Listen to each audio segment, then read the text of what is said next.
Hello, কে তুমি?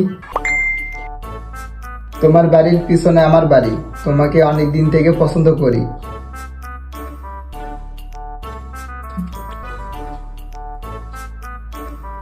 সত্যি কি তুমি আমাকে অনেক পছন্দ করো?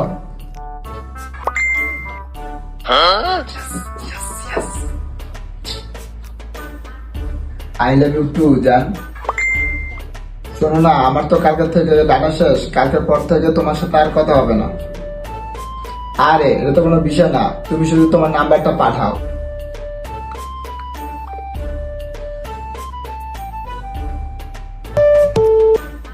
শোনো না জান, তোমাকে তো এমবি পাঠিয়ে দিছি, এখন তুমি আমাকে একটা ছবি পাঠাও।